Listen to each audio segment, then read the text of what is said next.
We didn't realize it then, but we were living in the final chapter of a world that no longer exists. A world where childhood was loud, messy, simple, and painfully beautiful. A world where you had to show up to be seen. We were the last kids who grew up without social media, the last ones who lived life fully offline, before the internet became a second home, before the world fit into a pocket, before we were expected to share everything. Back then, friendships didn't need Wi Fi, it needed a knock on the door or the sound of someone shouting your name from outside. If you weren't home, well, they'll come back tomorrow. No tracking, no location sharing, just hope and patience.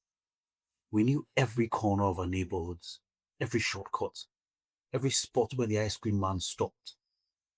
We played till the streetlights came on, or until NEPA brought the light. And even then, we negotiated for 5 more minutes to play outside.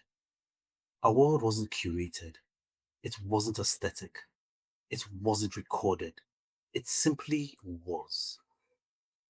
The only stories we had were the ones we told with our mouths, animated, exaggerated, usually starting with, "You won't believe what happened today."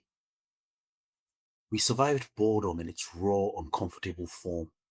No endless scrolling, no autoplay, just afternoons that forced creativity out of us like sweat. That's how games were invented, how friendships deepened, how imaginations grew wild. Remember the excitement of renting a movie back then and praying no one else picked the one you wanted before you got there, or the pain of rewinding a cassette with a pen because it got tangled again, or having only one chance to watch your favorite cartoon on Saturday morning like the Cadbury's breakfast television. And if Leopard took lights, well, that was life. We learned patience before it became optional, and we learned privacy before it became content. You could disappear for hours, just you, your thoughts, and the outside world. Nobody panicked, nobody assumed the worst. You'd come home sweaty, dusty, hungry, but absolutely happy. We are the bridge kids, born in a world without smartphones, raised in a world that can't function without them. We watched technology evolve like a living thing, like a living creature. From landlines to the Samsung flip phones to touch screens. From the Snake game to the PlayStations to the open world universes in God of War. From the long queues at cyber cafes back then trying to reach our sister, to the 4Gs and 5Gs in our pockets, to literally AI writing our emails. We adapted without realizing we were adapting.